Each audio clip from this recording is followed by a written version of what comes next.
You're listening to The Practical Wealth Show with Curtis May. Hey guys, welcome to another episode of The Practical Wealth Show. So today I have my good friend Curtis Jenkins with me, and we're going to talk about his new book, Vision to Reality: How to Stop Working and Start Living. So if you're a business owner, executive, aspiring, I'm going to talk about who the book is written for, but you want to listen up, you want to get your notepad, and we're going to talk about some stuff. So let me give you a little background. Curtis, this is his second book, right? So he's an award-winning, he's an author, he's an award-winning project management professional, keynote speaker. He's a Ford contributor and philanthropist, and is an innovative business advisor who focuses on servicing small to mid-sized companies. He specializes in enabling client growth, working directly with business owners with direct coaching and developing and leading their advisory boards. He serves small to mid-sized companies, specializing in enabling client strategic growth by concentrating on the company's vision, business strategy, and implementation. So we're going to talk about his trademark process, the realization framework experience. And Curtis' career spans 20 plus years as a project management executive in mergers and acquisitions, global information technology, project lean, Six Sigma, and management consulting in a variety of different areas. So short thing, he knows he's talking about. He's done this across a lot of different disciplines, and he's been out there in the trenches for a while. So I think he might have something to say to you. So get your notepads out. Curtis, welcome back to the Practical Wealth Show. This is our second interview. The first book shows you how to get a better job. Absolutely. And thank you, Curtis, for having me on the show again. You're welcome. It's so funny. He had a book signing, right? And I'm taking notes, and every time she called your name, Curtis, I'm looking at what? Who's calling you? And there's usually not more than one Curtis in the room. And so every time she said that, I would look up because it was like Curtis with the proper cadence where I thought she was talking to me. So that was funny. But so tell him what I didn't tell him. And I have the book also, guys. So this is, if you're watching this, I have the book and we got into it. It's very good. Tell him what I didn't tell him. And then let's get into and see how we can help these folks get started and learn about some stuff. What they're going to learn about and go get the book. So start with that. You're going to go buy the book. So say that again. Start with what? No, so start with that. But I said, y'all goal is y'all need to when we get done, y'all need to buy the damn book. Gotcha. Okay, Gotcha. So in terms of what you didn't tell the audience here, I would say really you just talked about my introduction, right? Mm-hmm. My background and my experience. A lot of it was cultivated just over a number of years. And I think about how did I get here, right? So I got here because I've been in project management for over 20 years, right? And even before that, I was an IT developer and computer room supervisor. And I just came to the crossroads between, do I want to be technical or do I want to do things that involve more people? And I gravitated towards project management because, look, it's an opportunity to create something, right? And so when you hear me say the words vision, right, it's everything created started with somebody's vision. And the project management part is the execution, and next thing, it's real. Right. So that's where vision to reality comes from. And I learned a long time ago, with those 20 years, that I could apply this I'm doing it already for big companies. Right. I could do this for small companies too. And it didn't just evolve that way. The way that it actually evolved was, well, you got friends, you're growing up and you got business owners and everybody's calling you up, telling you about their problems. And then the common theme was, I need cash. I need cash. I need cash. Why do you need cash? To grow this business. I need cash. I need cash. Let me take a look at it. Let's talk about what your problems are. Because now I'm curious. I want to see what it is that you really need. Because you can't even answer my questions like, how much cash do you need? Right. Right. And I got a good friend of mine. He always asks this question. If I could stroke you a check today for the number that you gave me, what would you do with it? And how will your business? And I will tell you 99% of the people asked that question cannot answer that question. The first time it was posed to me, I made a promise that I would never be in a situation where I wouldn't be able to answer that question.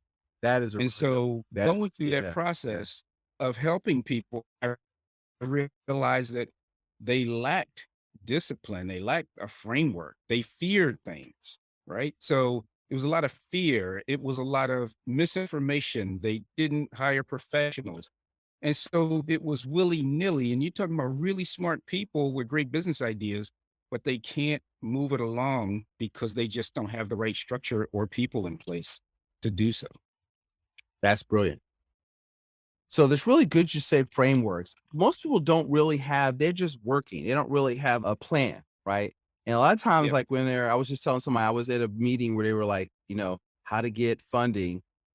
But they didn't know why they needed funding. So and didn't have any, yeah, it was just one young guy. Like he was like, yeah, I need the money for business. I said, what do you do after the fact? He was like, well, because the questions that he didn't ask he had no revenue. He's like, "What do you need funding for?" "I need business equipment." "Well, how much do you need?" I says, I don't know." And, what did I tell him? I said, "Listen, the only thing that's going to be constant in that business is that note. If you were fortunate, somebody gave you business, whereas, look, what equipment do you need? Do you have an I you have let me see your iPhone.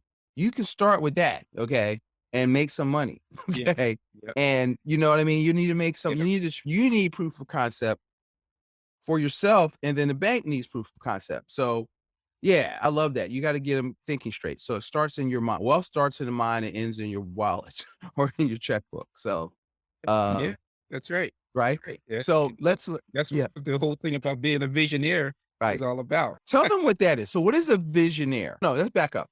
Who's the book Yeah. for? Yeah. Written for? So this book is written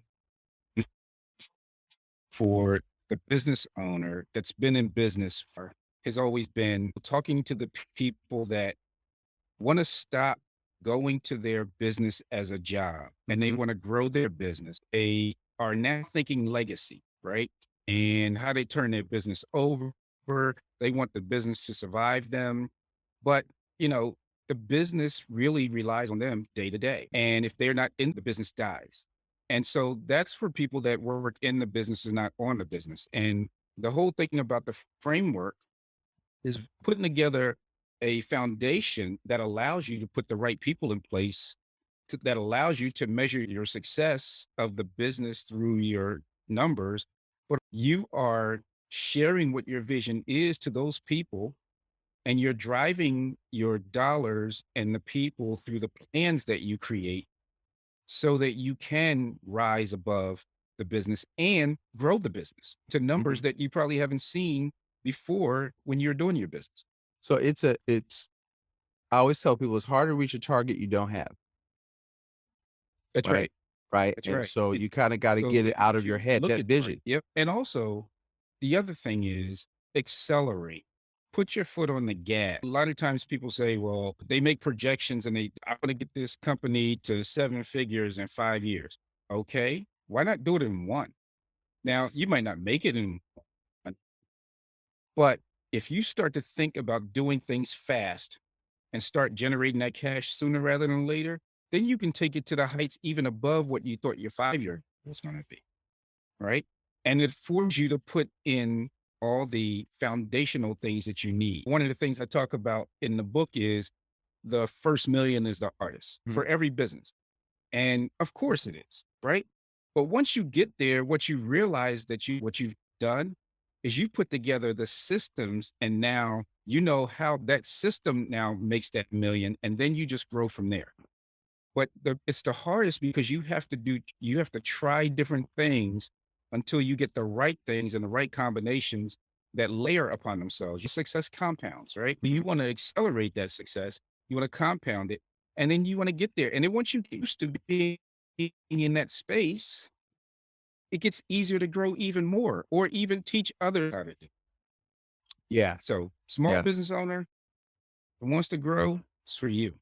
Because all the big businesses were small businesses first, right? That's right. Hewlett That's Packard right. and Apple started in a garage, Yep. maybe It was even my Microsoft, right? first thought. Right?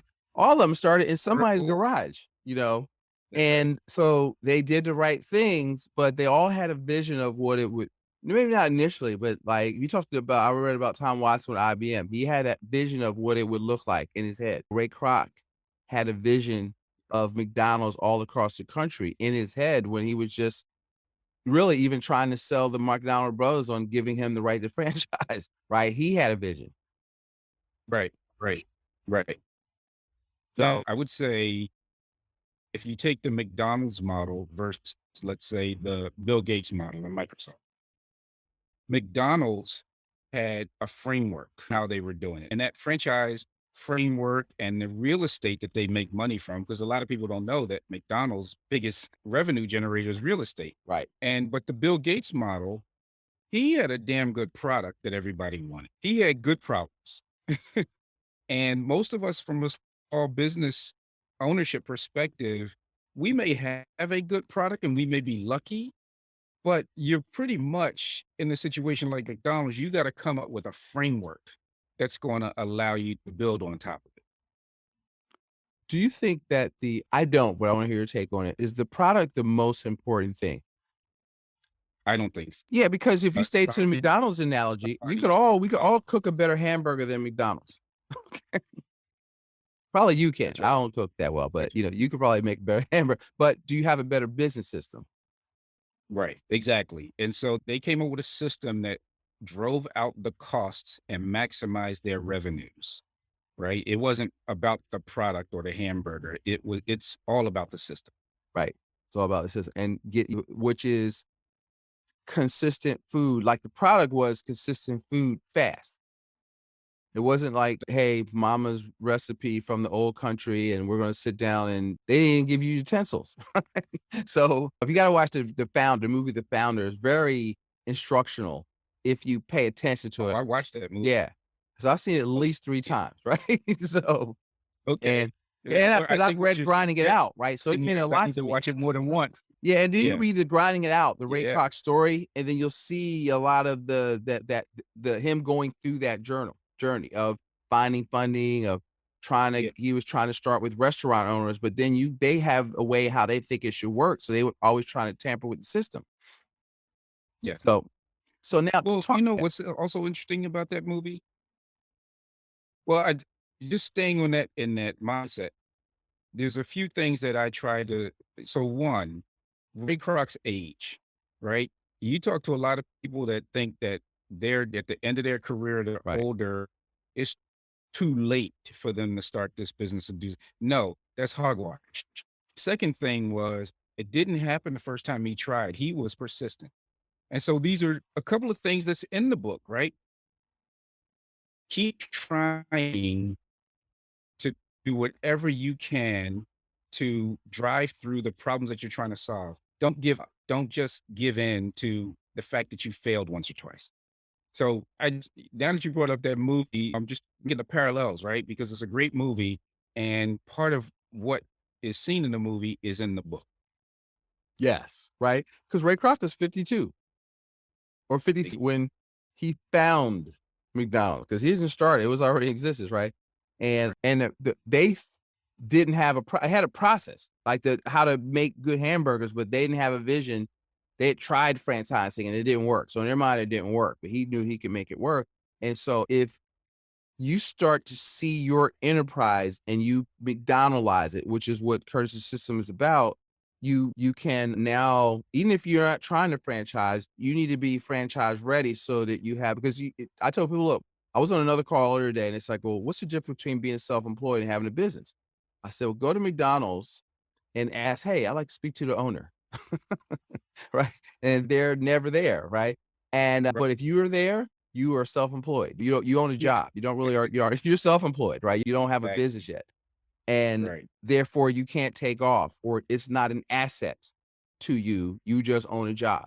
And so until you put some of the things in place. So now that we know who the book is written for, talk about because so what Curtis is doing through the book is teaching y'all, and through his consulting and coaching, a process. Okay. So explain the realization framework experience.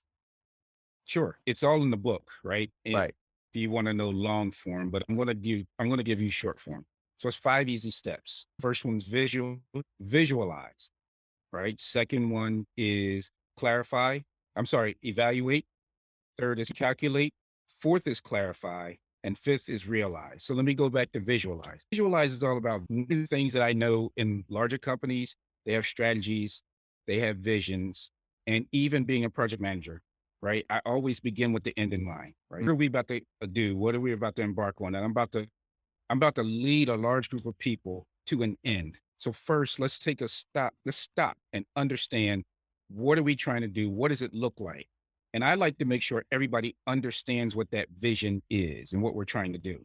I need them to buy into that vision, right? It's because, look, business is a team sport and you only get things done through other people, Right. which leads me to evaluate. So now that I have a clearly articulated vision, I need to evaluate whether the people that I have currently can get me there, right? So if I'm running a project, I get special skill sets. If I'm building a house, you got to get special trades.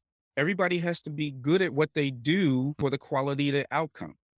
And so I did a speech at DeVry University as their keynote in 2013.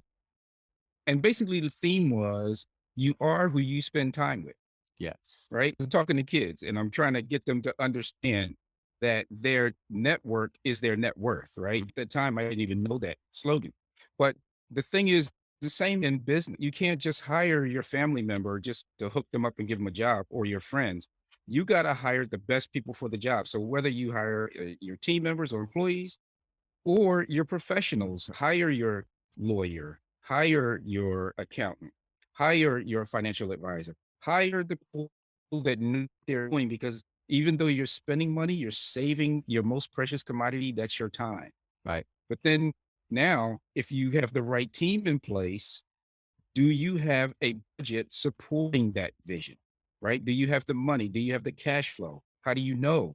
And so this is where I get the business owner to think about understanding their cash flow and the measures that are used by big businesses or all businesses to show the health of the company. Right. People got money coming in, people know that money goes out.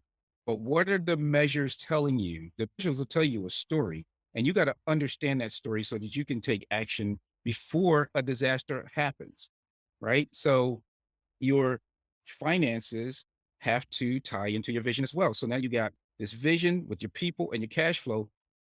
You wrap with a plan, and that's coming up with a plan, an action plan that says, here's where we want to go. Here are our strategies, our objectives, our goals, who has responsibility in those. Here's our risks, because there are risks. I like to take business owners through a risk analysis for things like, what if you get to another pandemic? How are you going to survive that? You got these things that you can control and things that you can't control, and you need to be able to move. And so that's clarified with a real plan. And then the last one is realize. And realize is really taking the actions. It's taking all those things and making sure that you run the system on a daily, weekly, monthly, quarterly, and annual basis using dashboards and accountability, right? Because who is a small business owner accountable to? Well, typically they will say that they're accountable to their families and their employees, but they make decisions a lot autonomously. Large corporations use a board of directors, and that CEO, well paid, still has a board of accountability. So I preach having a board of advisors, and that's what I help these companies do. I help them set up a small business board of advisors. Doesn't have the same level of legal parameters as a board of directors, but you still get the same type of support, right? Somebody that's been there, done that, or somebody that's strong in their particular craft. If you have issues with marketing or HR or IT or anything, or somebody that ran that business and they were a multi-million-dollar or billion-dollar and they're part of the board, but somebody that can help you better your thinking and make sure that you stay on task with the things that you are trying to achieve. That is brilliant. I always tell people some of these podcasts are free consulting for Curtis. Yeah, so you taking notes. Right. So I'm like, wait, because it's funny, say that and I do that, but is it organized? Like, because I realize that's what I do for people. Yep. But there's a couple of, I'm not tying it all together. Like cause his vision, it's how do you play defense, which is the 5 principles, which and capacity is you making money. But there is, so we talked about this offline, like, how do I track this? I feel like I'm I could be better. Like I could do more in terms of giving. So what's missing, I'm hearing, even in my process, is accountability. How am I creating accountability for clients so I can make sure they stay on track? But then what flashed into my mind also, I could use that for practical wealth for my business, whether it's formal or informal, where I've got people on this and kind of another friend I would call it her kitchen table cabinet of people. This could be a little more formal than that, but you got to find them. And sometimes I have a hard time finding people, not really a hard time. I just got to get some places where I can create those relationships, right? That know more Yeah. about marketing than me or know more about whatever. So I have a few, but I feel like that's an area in my business I could prove on, is having that board of accountability. As you're going through this, I'm going, yeah.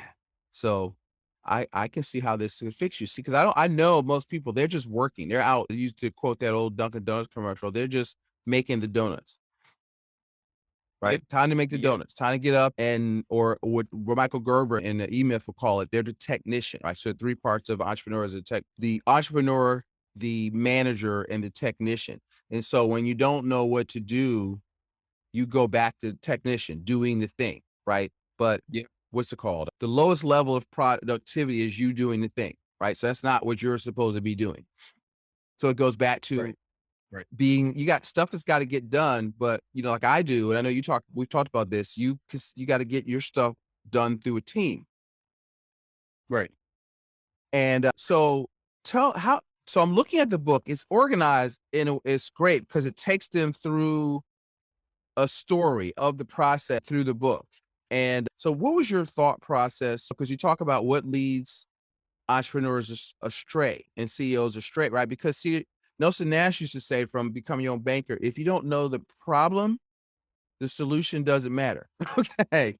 And because you already know the solution if you're looking at it. So how's the book organized to kind of take them from vision to reality, or at least Yeah. get them thinking about it, right? Yeah. So the way it's organized, you started it off as 3 parts, right? What leads smart CEOs astray? Mhm. That's number 1. Number Mhm. 2 is the remedies, or which really gets into the framework. And 3 is how to prevent backsliding, right? And then the last part is just case studies. But the first part of the book is a get in your face CEO, small business owner. In fact, I'd be lucky if most small business owners even get to part 2, Mm. because I could see them wanting to kill me. Right. But Mhm. really what I'm doing is I'm confronting you to confront yourself. Right. And all the things that I've experienced with smart CEOs, small business owners, they get in their own way with little things. Like I talked about hiring somebody, right? Well, somebody doesn't do the job. And what I've seen happen, because they hired this person that was either a friend or a family member, they still pay them, but then they do their job. Right. Right? Because, well, for 2 reasons. The first one is they think that doing their job will save them time, because I'm tired of explaining, Right. right? The second is nobody can do better than me, Right. right? Nobody can do this job better than me. So I might as well do the job. And the third is I don't trust anybody to delegate, or I don't trust anybody to be a part of my board of advisors, because you're going to take my business idea. I don't trust anybody. I don't trust. I don't trust. I don't trust. So the first part is, let's just face the reality of what's actually happening here. And now, if you fall into this trap, I want you to open yourself up, right? And open yourself up. So now you're open. Now that I've said some things, I probably offended you. Okay. But at least just open yourself up. Now that you're open, go into the second part on the framework. And the framework, I walked you through the 5 steps, but you really need to walk through the 5 steps. They're very important, right? And it, even though it sounds prescriptive with the 5 steps, I mean, really, it's about the vision, people, and cash flow, right? The other 2 elements really are the lifeblood of a company. Yeah. To create a corporation is a piece of paper that you sign, right? But that corporation just exists on paper. But in order for that corporation to thrive and for you to deal with and have customers and revenue and all that, you need people and you need revenue to go Right. through it. Okay. Right. So then if you got those things, now get yourself a good plan and put a good system in place. So that this is the remedies. This is what's going to help you now that you got out of your own way. Right. Now the last one is, okay, I've done that and I may be successful or I might not be successful in the timing that I expected. So what am I going to do? Well, I'll just revert back to what I was doing. Well, no, this is where I want you to change and I want you to be different. And you do this by putting the right measures in place.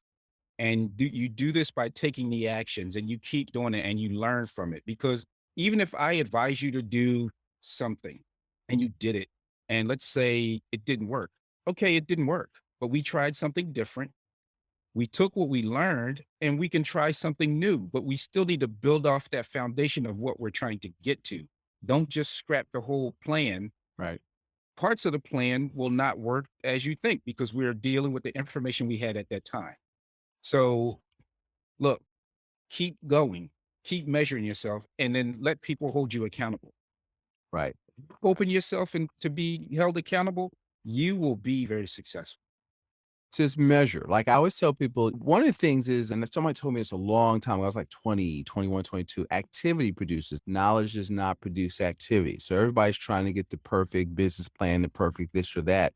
You just have to move towards your vision. And because a plane, when it takes off, is off course 95% of the time. So you do have to have your levers and your meters and your gauges and your dashboards to make sure you're in, but you need to be in motion. Like, and you can't have the, what do they call it?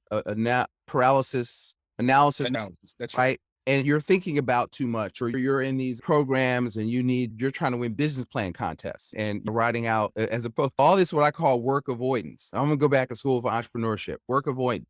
And whereas you just do it, like if you have a vision, you've got, all right, you figure out the number one problem I see, you hit this spot on because I've just added this to our mix where we do a cash flow map for businesses, show them how to get money out of the business into their household and how to separate it and how to do that. But most wealth is lost by how people manage cash flow, how businesses manage cash flow. They have no plan.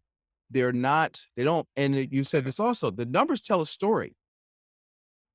Like if you're buying a business, right? You're looking at, because financial literacy is accounting, the ability to read numbers, right? And so the financial statements. And so if you can read financial, like all I do on the residential side, Curtis, is I'm looking at their financial statement, what's coming in, what's going out, what are your assets, what are your liabilities, and how do they correlate? Okay.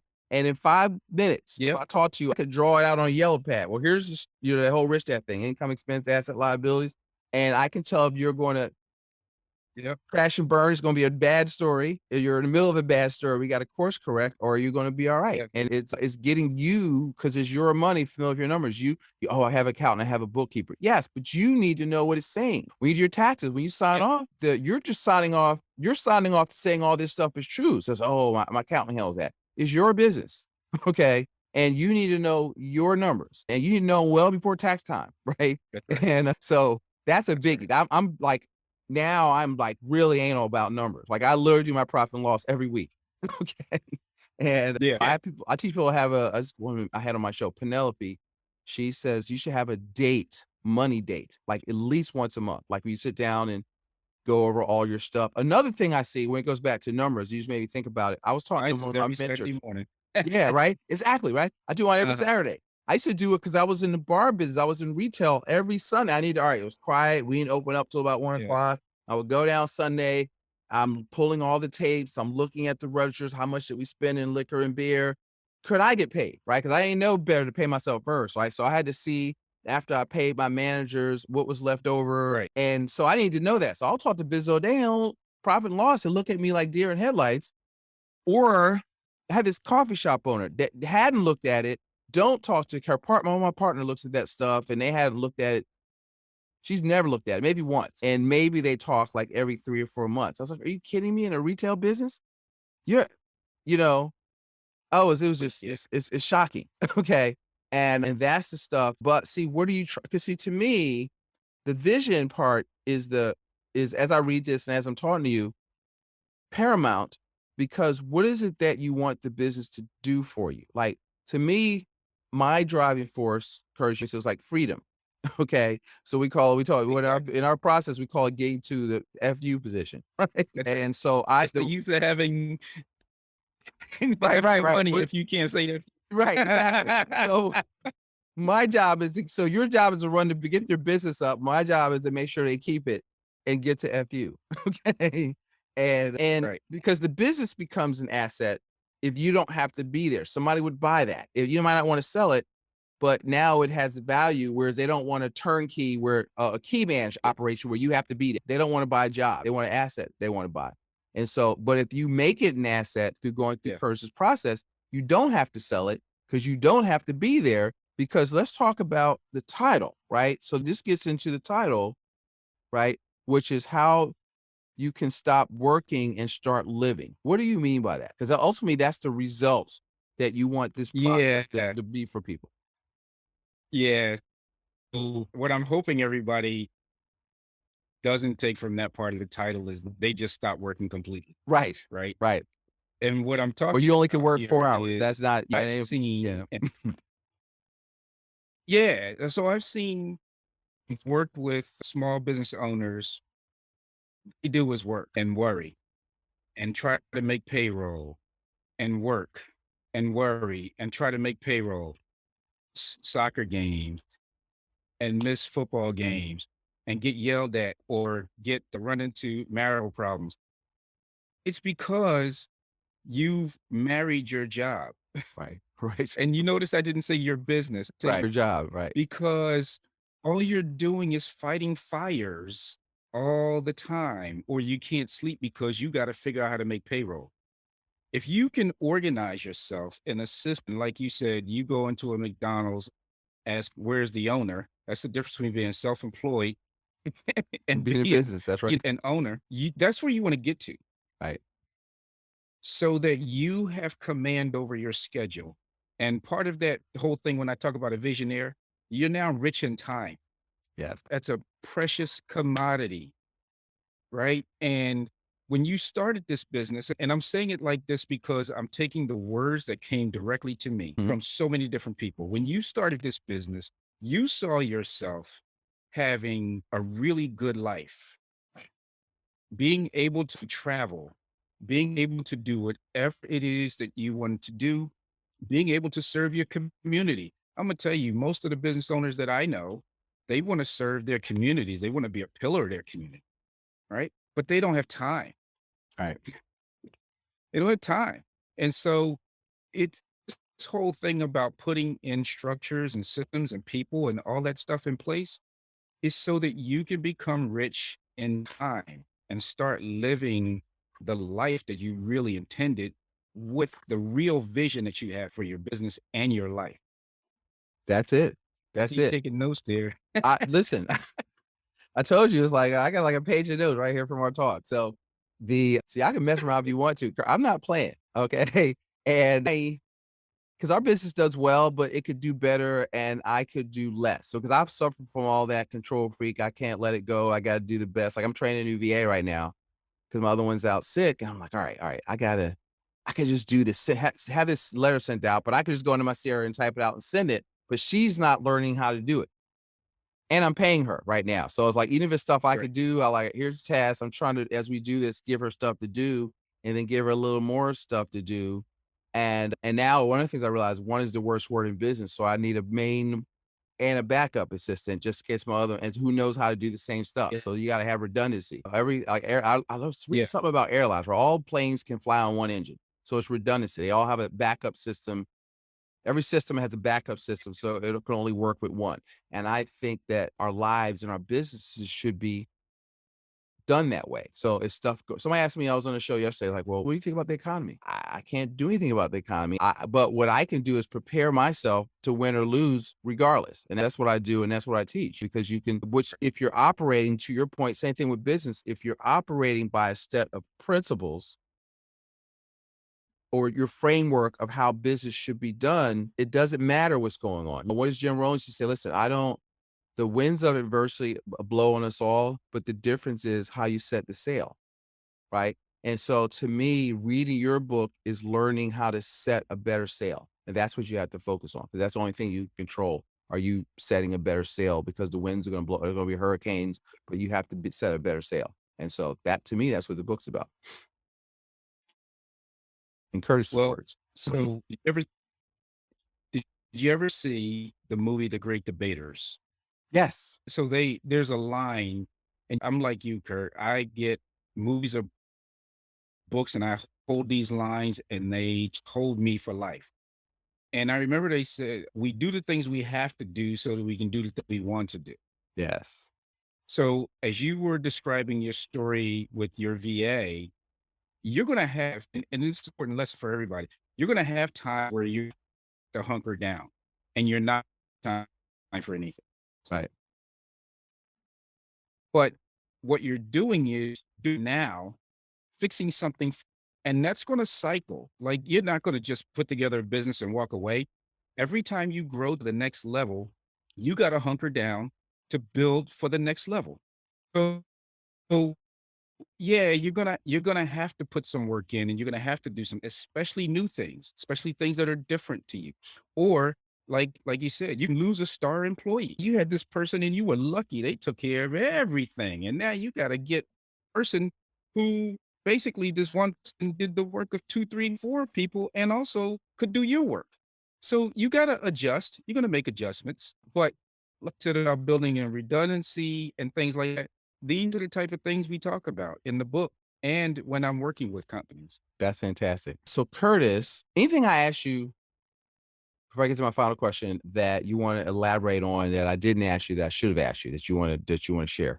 I thought we were pretty thorough, but I could have missed stuff. And that's my catch-all question. Anything that I want to elaborate on. Yeah, or something I should have asked you that I didn't, that you wish I'd asked you. That you didn't ask me. Right. I don't know if you asked me this question, but typically when I'm having a conversation, it's what's the one thing? What's the one thing that people should walk away with this book? And you and I touched on this. And when I learned this statistic in my research and actually in my experience, that 82% of small businesses fail due to lack of cash flow knowledge. I will tell you this, figure out how to go back to school for accounting, get yourself a strong accountant, learn metric. YouTube is a wonderful place where you can learn things, but you got to learn the metrics, what they mean, and what they mean to your business should you fall within or outside of a specific range, because that should spur you into action.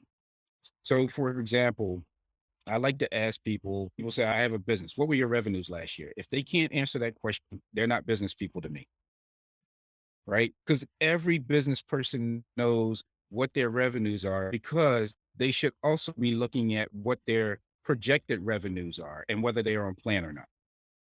The second is I ask them about their profit margins, right? And their gross margin, most importantly.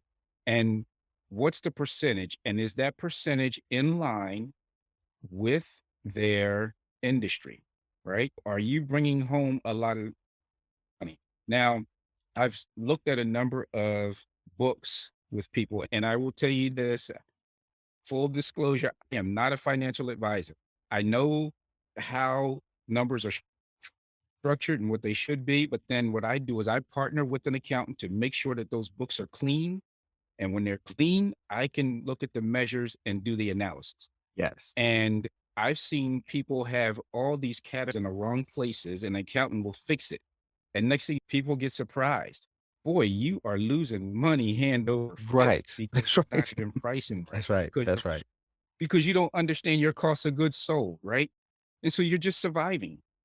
And it's things like that, right? Or not understanding free cash flow because you need to put money away for reserves, or if you're going to make a large capital investment that is going to grow your business. Right. So it's learn cash flow, learn your numbers, know your numbers, because the lifeblood of the business is your numbers. Yes. That's everything. That's like, I'm actually restructuring a whole separate division around that. Like, where I'll partner with a bookkeeper to get their P&Ls, but they don't know how to read their P&Ls. So I'm creating a cash flow map where I've kind of we call it cash flow mapping. So I have a whole how to pay yourself first, how to get money out your business, how to set aside money for taxes, that kind of stuff. And so I've been doing that from reading Profit First, and then I've kind of adjusted it to integrate it with infinite banking. And so we have our own proprietary software. I have to show it to you. I don't think I've shown you that. And but that's everything. And I think most people miss that, and they don't know I have a guy was doing it with a person. I said, listen, you're short in you're not paying. So he's not paying himself enough to run his household, and he's short by $3,000, right? And he said, well, no, I break even. I says, no, you're not even. And I said, well, where's this other money going? You're short. Oh, he's put it on credit card. So now he's paying twice. Yep. And so and I'm looking at his stuff. It's like, all right, your prices are too low. You the guy, because only 3 ways to grow revenue in a business, right? 4, right? Get more customers, increase your conversions, increase customer value by what? Raise your prices, frequency, cross-selling or packaging other stuff together or joint venture with somebody else to create prices. That's all under 3. Increase customer value. And 4 is retention. So a lot of people don't see retention as a profit center. That's where in our business, just inside baseball, that's what the membership for it. It helps retention. It keeps me in front of them. So in my business, like I look at, because in the insurance business, there's what's it called? Persistency, right? You got to keep it. So if they give you money, I want to keep it. I don't want to give it back. So my persistency is over 99%. Like, so because why? I educate, I follow up, I make sure you understand what you're doing and why before I let you do it. Okay.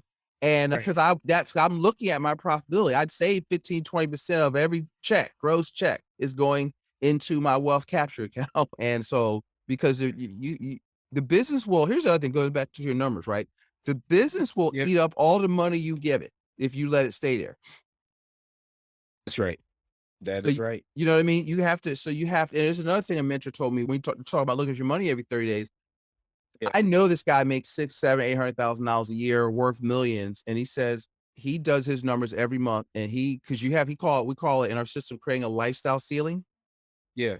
And he caps that at $10,000 a month. He can make 40 or 50 grand a month, but on lifestyle stuff, he doesn't try to spend over that.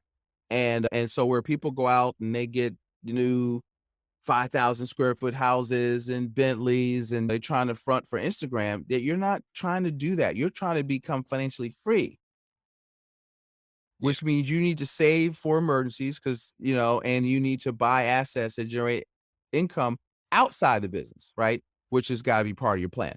And so anyway, we're preaching to the choir here, but tell them. I mean, so as I left with one thing, you're making my mind, you're driving me to say other things, right? Right. This is what we do when we're not recording. We still do this with each other for a little bit. Yeah. Yeah. We even talked about a podcast, right? You and I. Right. Exactly. So we're always like, we should. So I put down my cabinet. I was like, all right, so you're like my first round draft choice. So as I build my cabinet out. But one of the things that you impressed upon me is, you hear me say this, business is a team sport, right? And the accountability. Not only do you look at your numbers, have somebody else look at them. Yeah. And you mentioned this earlier, that I've had business partners that don't talk to each other, and that is not good. So anytime I get involved, the first thing I work on is that communication. And because first of all, you have to communicate, then you have to be accountable to each other. And I think a lot of people don't realize the importance of accountability, because I mean, I need it myself. There are times when I just want to go off the rails and just do what I want to do. Right. And be impulsive. And if you don't have a system of accountability, you line up those impulses one after the other, you find yourself in a bowl. Right. Because Jim Rohn says failure is a series of, it's the little decisions that you make that in the process of doing them don't seem to be very important. But if you keep adding up bad decisions, your trajectory is going downhill. Where if you do a series of good decisions because you have a good philosophy and you have a good attitude and you do good actions, and then you'll have good results, right? But if you got a bad attitude or bad philosophy, right, you're going to have a bad attitude, you're going to have a series of bad actions, and you're going to have bad results, right? But So you just need to keep it in the numbers. If you start to understand your numbers, you can make better decisions if you have clarity. And so this is all that's coming from me as I'm talking to you, right? I'm thinking about, okay, so I'll have to read the book a couple of times, and then we're gonna do another one or something. But I got people that need to be talking to you, because a lot of this stuff I know Yeah. how to do it, but I don't want to do that. But I want to give them somebody that does know how to do that. That's their thing, where we think alike and we can collaborate. Right. So that's what's going through my mind as we're talking. So tell them Yep. where they can find out more about you, and tell them, Curtis, where they can get the book. Sure. So to find out more about me and everything in totality, right? It's my website, www.cljassoc.com.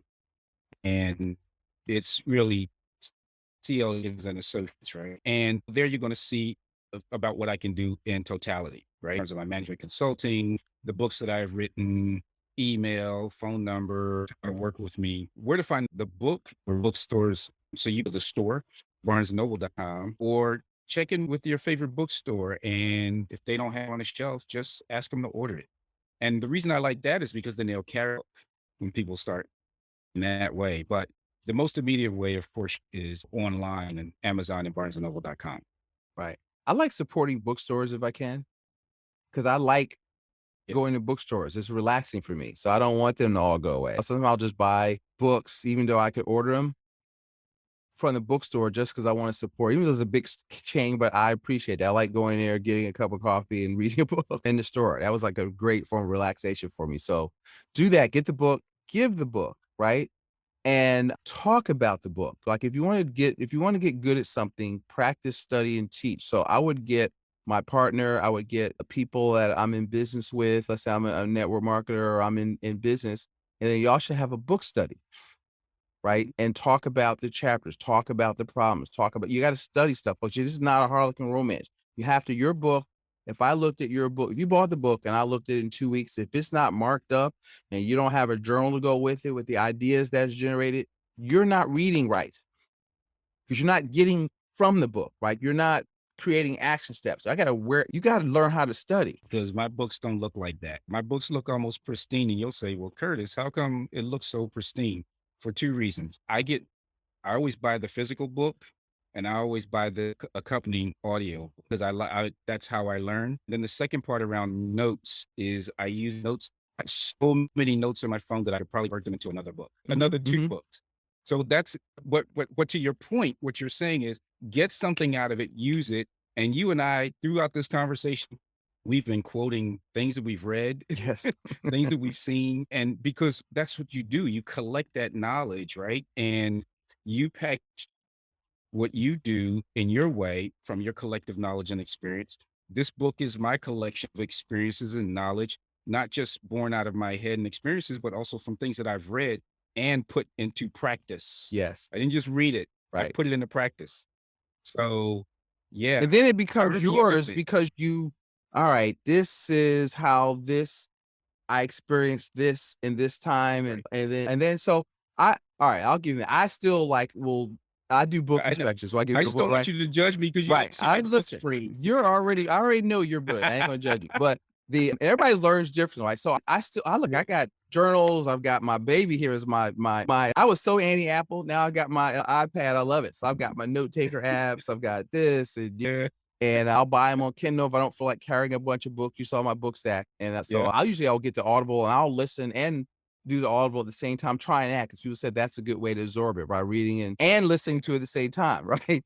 And and then even in Kindle, you can write notes and highlight stuff and take notes. And so I do all that. So the point is, this stuff, I've just started getting into it, and now talking to him, I'm like, all right, I'm reading the book differently, because there's things I could fix that could get better. Every quarter, I try to get better. There's another book I use called The 12-Week Year. So while people are like, oh, this is my yearly goals, or whatever your yearly goals, mine are 12 weeks, right? And I'm going to lap you. Okay. And 12-week business goals, revenue goals, clients I want to serve. How can I get better? How can I do less? What jobs can I work myself out of? How much should I save? And what new discipline am I going to learn this quarter? So every year I'm getting really good at 4 things. And because I want to be my vision. I want to be the best financial advisor in the country. Not black financial advisor or financial educator. I like the Yeah. word better. Strategist. Curtis calls me his strategist. I'm the strategy guy. Yeah. So before I met you, I had a financial planner, and then I met you and we had a conversation, and I like to call my first financial advisor Accumulation guy. all the things that you do to accumulate changing for me. It was life changing because I told you my personal vision was, and what I wanted to do, my financial vision. And you said, well, you can do it that way, but what are you, right? So I was looking at storing enough money to generate enough interest to pay me what it was 120,000. And I Right. said, then I can retire. Right. Right. Well, that's just $10,000 a month. You don't have to accumulate that. You can build in systems to generate that kind of money now. And like when not, so even the strategist needs a strategist, Right. right? And that's what I'm talking about when I say collaborate and don't do things on yourself, and business is a team sport, because it sucked out a lot of, it gave me an aha moment to say, I don't have to worry about that anymore. I can do things I like and love and start to build on what's going to add till I hit that number.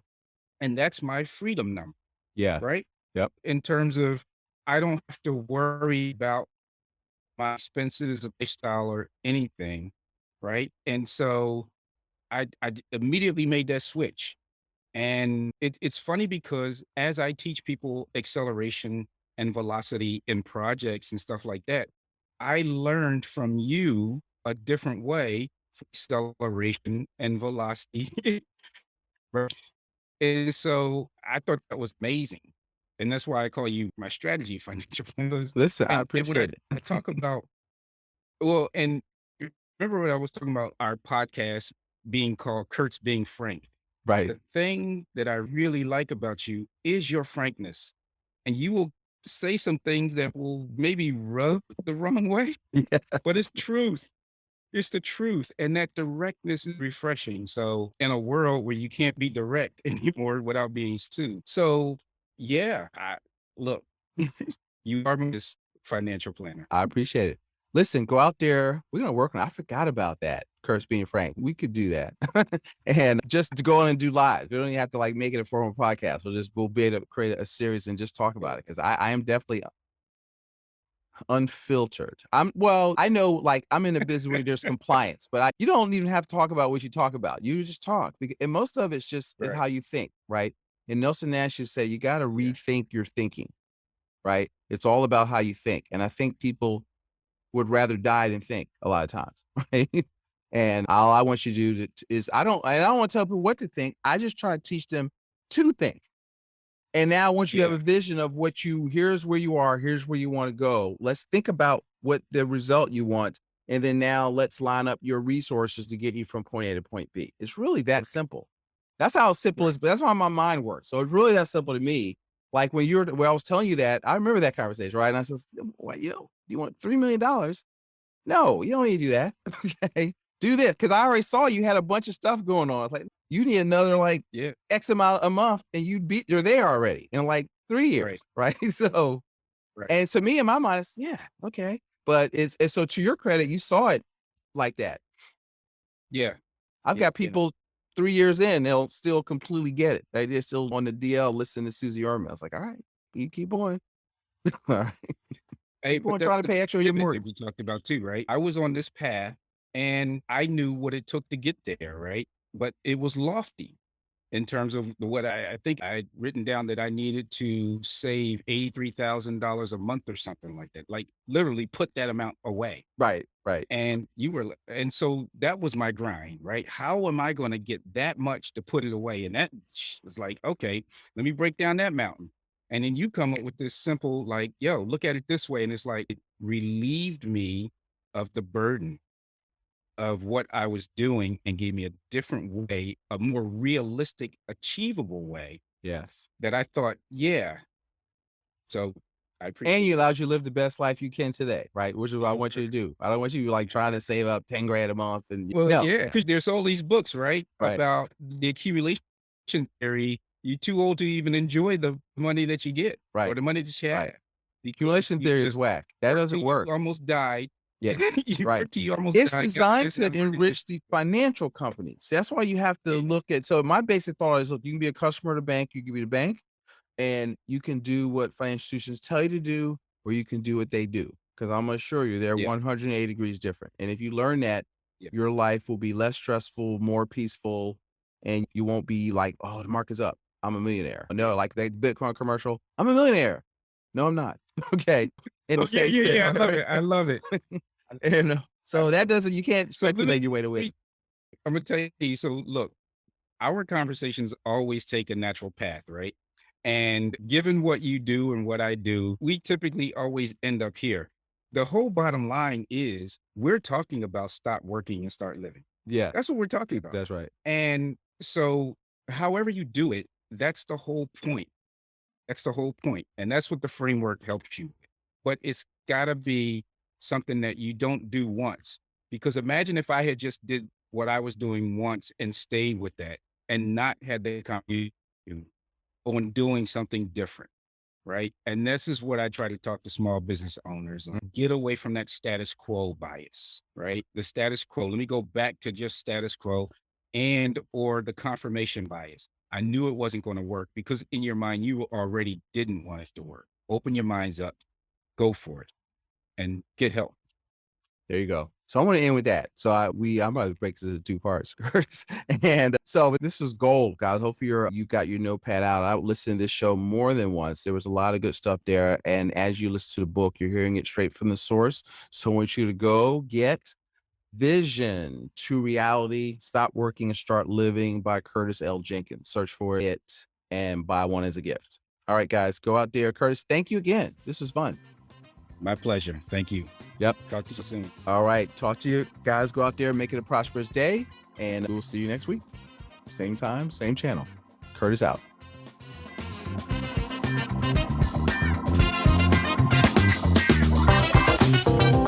Thanks for listening to Practical Wealth. To access the show notes and resources, go to practicalwealthshow.com. To get your questions on the show, go to practicalwealthshow.com.